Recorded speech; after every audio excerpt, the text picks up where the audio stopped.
भारत में सैकड़ों प्राचीन भव्य मंदिर है जिनकी संरचनाएं अविश्वसनीय और आकर्षक है, जो आज के आधुनिक विज्ञान को भी आश्चर्यचकित कर देती है। और उनमें से एक है कोणार्क सूर्य मंदिर, जो भारत के उड़ीसा में पुरी जिले से 35 किलोमीटर दूर उत्तर पूर्व कोणार्क में स्थित है, जिसका निर्माण लगभग 1250 ईसा पूर्व गंगा राजवंश के राजा नरसिंह देव प्रथम द्वारा किया गया। इस मंदिर को भारत के 7 आश्चर्यों में शामिल किया गया है। साथ ही 1984 को इसे यूनेस्को विश्व धरोहर स्थल में भी शामिल किया गया। पर बहुत कम ही लोग जानते हैं इस मंदिर का रहस्य, जो बेहद ही दिलचस्प है। यह एक ऐसा मंदिर है जहां पर भगवान की पूजा नहीं की जाती और पिछले 118 वर्षों से मंदिर का दरवाजा बंद पड़ा है। तो चलिए शुरू करते हैं इसके रहस्य से। दरअसल भगवान श्री कृष्ण और जामवंती के पुत्र सांब बहुत ही सुंदर और आकर्षक थे। उन्हें अपनी शारीरिक आकर्षण पर बहुत घमंड था। सांब श्री कृष्ण से देवर्षि नारद जैसे कई ऋषि मुनियों का मजाक उड़ाते थे। उन्हें सबक सिखाने के लिए नारद मुनि सांब को एक सरोवर के पास ले गए, जहां उनकी सभी सौतेली माताएं स्नान कर रही थी। नारद मुनि सांब को मदिरा भी पिला देते हैं और श्री कृष्ण से सांब का शिकायत करते हैं। जब श्री कृष्ण को ये बात पता चली तो वे क्रोधित हो जाते हैं और सांब को कुष्ठ रोग होने का श्राप दे देते हैं, क्योंकि सांब को अपने शारीरिक आकर्षण पर बहुत घमंड था। पर जैसे ही भगवान श्री कृष्ण को नारद के छल का पता चलता है तो वे सांब को श्राप से मुक्ति पाने के लिए सूर्यदेव की तपस्या करने का सुझाव देते हैं। सूर्यदेव की भक्ति ही सांब को श्राप से मुक्त करा सकती थी। बाद में सांब ने चंद्रभागा के तट के निकट मित्रवन में 12 वर्षों तक कठोर तपस्या की।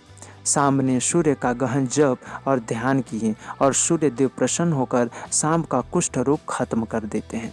अगले दिन जब सांब नदी में स्नान कर रहे होते हैं तब उन्हें सूर्यदेव की प्रतिमा मिलती है और वे चंद्रभागा नदी के किनारे कोणार्क के पास एक मंदिर का निर्माण करते हैं। हालांकि वहां पर पूजा के लिए उपयुक्त कोई ब्राह्मण नहीं पाए गए। फिर उन्होंने प्रतिमा को साक द्वीप के निवासियों के बीच ले गए, जो भारत से बहुत दूर एक वैदिक भूगोल है। साक द्वीपीय ब्राह्मणों का एक सर्वोत्तम वर्ग है। यही कई ऐसे ब्राह्मण हैं जिनका उल्लेख वेद और पुराणों में भी किया गया है। फिर इस कहानी के दूसरे मुख्य पात्र नरसिंहदेव प्रथम है। ये गंगा सम्राट और कलिंग क्षेत्र के योद्धा थे, जिन्होंने 1238 ईसा पूर्व से 1264 ईसा पूर्व तक शासन किए। उन्होंने बंगाल के मुस्लिम सेनाओं को हराया, जिन्होंने उनके पिता अनंग भीमदेव तृतीय के समय से कलिंग राज्य पर गंगा राजवंश के शासन को लगातार धमकी दे रहे थे। वह कलिंग के पहले राजा थे और भारत के उन कुछ शासकों में से एक थे जिन्होंने पूर्वी भारत के तुर्क अफगान आक्रमणकारियों द्वारा भारत पर इस्लामी विस्तार के खिलाफ आक्रामक कदम उठाए थे। उन्होंने मुसलमानों पर अपनी जीत की याद में कोणार्क सूर्य मंदिर बनाने का निर्णय लेते हैं। जिस तरह से सांब 12 वर्ष की कठोर तपस्या के बाद श्राप मुक्त हो गया था, उन्हीं की कथा के अनुरूप 12 एकड़ भूमि पर 12 वर्षों में इस मंदिर के निर्माण को पूर्ण करने के लिए 1200 कारीगरों को नियुक्त किया गया, जिसका नेतृत्व बिशु महाराणा कर रहे थे। जैसे ही 12 वर्षों का अंत आया तो सूर्य मंदिर के शिखर पर मुकुट यानी क्राउन की संरचना पूरा नहीं हुआ था। राजमिस्त्रियों की क्षमता पर संदेह करते हुए राजा ने अगले दिन सुबह तक कार्य पूरा करने का आदेश देते हैं और नहीं कर पाने पर उन 1200 लोगों का सिर काट दिया जाएगा, ऐसा धमकी देते हैं। उसी दिन एक 12 वर्षीय लड़का आता है जिसका नाम धर्मपाद था। वो बिशु महाराणा को अपना पिता बोलता है।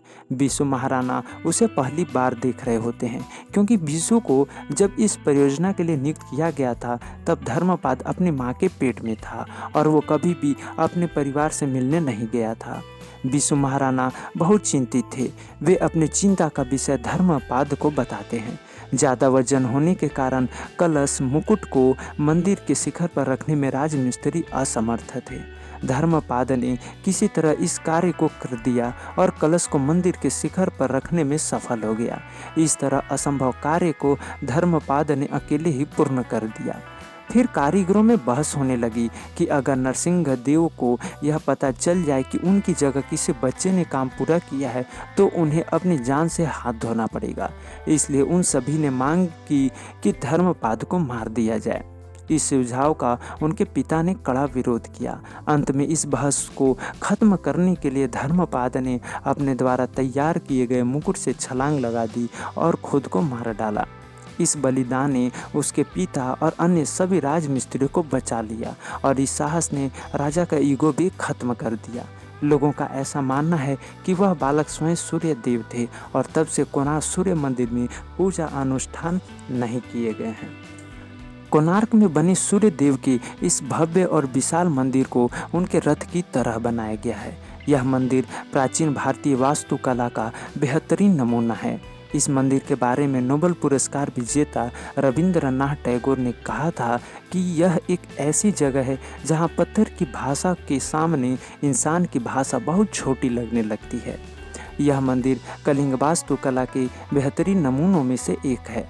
आज कोणार्क सूर्य मंदिर में जो बड़ी संरचना देखी जाती है वह वास्तव में मुख्य मंदिर का ऑडिटोरियम हॉल, सभा कक्ष या दर्शक कक्ष है, जिसे उड़िया भाषा में मुख्यशाला या मंडप भी कहा जाता है।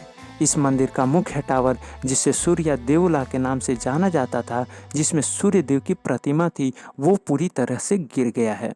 यह मंदिर 24 पहियों पर टिका है जिन्हें खूबसूरती से तराशा गया है। साथ ही सूर्य देव को ले जाते हुए 7 घोड़ों को दिखाया गया है। ये 7 घोड़े सप्ताह के 7 दिनों का प्रतिनिधित्व करते हैं, जबकि रथ से जुड़े 12 पहिए साल के 12 महीनों का प्रतिनिधित्व करते हैं। प्रत्येक पहिया 9 फीट लंबा और प्रत्येक में 8 तीलियां हैं जो एक दिन के 8 पहर का प्रतिनिधित्व करती है। सूर्य मंदिर के मुख्य दरवाजे को गजासिंहा कहा जाता है। गज मतलब हाथी और सिंह यानी शेर। यहाँ पत्थर की 2 विशाल मूर्तियाँ हैं जिनमें शेर हाथी के ऊपर है और हाथी एक आदमी के ऊपर है। ऐसा लगता है जैसे शेर और हाथी दोनों अपने संयुक्त वजन से आदमी को कुचल रहे हैं।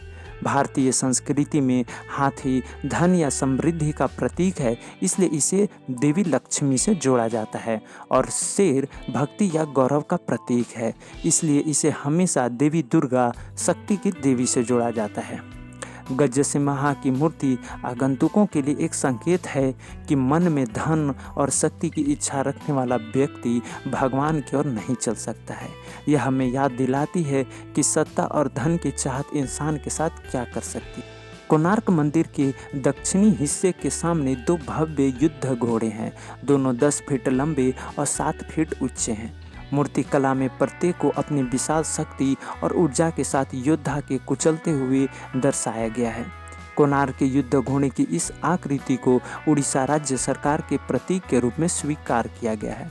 सूर्य मंदिर में सूर्य देव की 3 खूबसूरत मूर्तियां बनाई गई है और तीनों की जगह सूझबूझ से तय की गई है। एक से उगता हुआ सूरज, दूसरे से दोपहर का और तीसरे से ढलता हुआ सूरज देखा जा सकता है। सूर्य मंदिर में कई खूबसूरत कलाकृतियां हैं, जिनमें से कुछ में कामुक चित्र बने हुए हैं जो लोगों को खजुराहों की याद दिलाते हैं। सूर्य मंदिर में कामुक कलाकृतियों को बेबाक तरीके से दिखाया गया है। इसकी यह खासियत देखने वालों को हैरत में डाल देती है। इनको देखकर पता चलता है कि उस समय के कलाकार कितने कुशल थे। कई मूर्तियों में पौराणिक जीव और जानवरों को दिखाया गया है, जैसे कि हाथी और पक्षियों को। जगमोहन दर्शक कक्ष के सामने स्थित संरचना कोणार्क मंदिर का नट मंडप डांसिंग हॉल है। इसे नाटा मंदिरा के नाम से भी जाना जाता है। यह एक ऊंचे मंच पर बना है जिसकी ऊंचाई 3.6 मीटर है।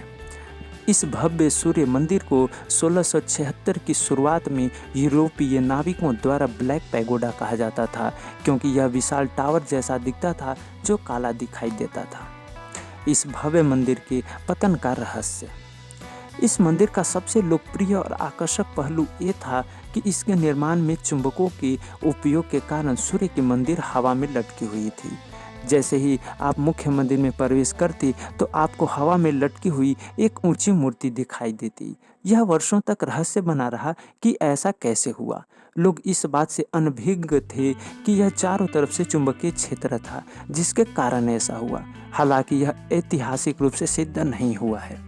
कई विशेषज्ञों का मानना है कि 52 टन वजन का एक पत्थर, जिसे लोड स्टोन के नाम से जाना जाता है, इस मंदिर के अंदर स्थापित किया गया था और यह एक प्राकृतिक चुंबक की तरह काम करता था। इस लोड स्टोन विशाल चुंबक के कारण कोणार्क सूर्य मंदिर के अंदर स्थापित भगवान सूर्य देव की मूर्ति हमेशा हवा में लटकी रहती थी, जो अपने आप में किसी चमत्कार से कम नहीं था। अलग अलग लोग अलग अलग कहानियाँ बताते हैं कि अब यह चुंबक कहाँ है और इसका क्या हुआ। एक तथ्य के अनुसार लोड स्टोन का खिंचाव इतना मजबूत था कि इसके क्षेत्र से गुजरने वाली जहाज़ों के कंपास में गड़बड़ी पैदा हो जाती थी, जिससे नाविकों के लिए नेविगेशन बहुत कठिन हो जाता था। पुर्तगाली नाविक अपने जहाज़ों को बचाने के लिए मंदिर से भगवान सूर्यदेव की मूर्ति और चुंबक साथ ले गया, जिसके कारण कोणार्क सूर्य मंदिर का चुंबक बाहर निकल गया। एक रहस्यमयी कहानी यह है कि कई देवदासियां अपने प्रदर्शन से पहले या बाद में मंदिर हॉल में रात बिताती थी। परिणाम स्वरूप जब पुर्तगाली नाविकों ने चुंबक को हटाने के प्रयास में मंदिर पर हमला किया तो उन्होंने संरचना का अधिकांश हिस्सों का विध्वंस कर दिया और विनाश के दौरान कई देवदासियों या नर्तक लड़कियां मारी गई। आज भी वहाँ के स्थानीय लोगों का मानना है कि जब कोणार्क में सूर्यास्त हो जाता है तो मंदिर के आसपास या क्षेत्र के अंदर के लोग कुछ लड़कियों की बात करने की आवाज़ सुन सकते हैं। उनके घुंघरू की आवाज़ जैसे वे दौड़ती हुई प्रतीत होती हैं। कुछ विशेषज्ञों के अनुसार मंदिर को तेज भूकंप या थंडर या बिजली गिरने से इसका क्षतिग्रस्त हुआ होगा। हालांकि इस क्षेत्र में इतना बड़ा भूकंप आने का कोई सबूत नहीं है। इसके साथ ही 20 से 25 फीट मोटी मंदिर की दीवार में थंडर और बिजली प्रवेश नहीं कर सकती। एक तथ्य ये भी दिया जाता है कि बंगाल के एक अफगान मुस्लिम शासक सुलेमान खान करानी ने उड़ीसा को जीतने का प्रयास किया था। उस समय कलिंग उत्कल साम्राज्य के अंतिम सम्राट गजपति मुकुंद देव थे और राजीव लोचन रे बंगाली हिंदू जनरल थे में काला पहाड़ की आड़ में उड़ीसा पर आक्रामक हमला करते हैं। इतिहासकारों के अनुसार उन्होंने 1568 में उड़ीसा पर हमला किए, जिसमें कोणार्क के भव्य मंदिर सहित कई हिंदू मंदिरों को भी नष्ट कर दिया गया। उपरोक्त किसी भी परिकल्पना का समर्थन करने के लिए कोई वास्तविक ऐतिहासिक रिकॉर्ड नहीं है और मंदिर के मुख्य संरचना के विनाश का असली कारण अज्ञात है। इसे कभी भी अपनी मूल स्थिति में बहाल नहीं किया जा सकता। कई विस्तृत अध्ययन और शोध के बाद भी कोणार्क सूर्य मंदिर का रहस्य अनसुलझा हुआ है। 1900 से 1903 के बीच कोणार्क सूर्य मंदिर के ऑडिटोरियम हॉल जगमोहना के 4 प्रवेश द्वारों को सील कर दिया गया था और इसे भर दिया गया था ताकि इस संरचना को ढहने से बचाया जा सके।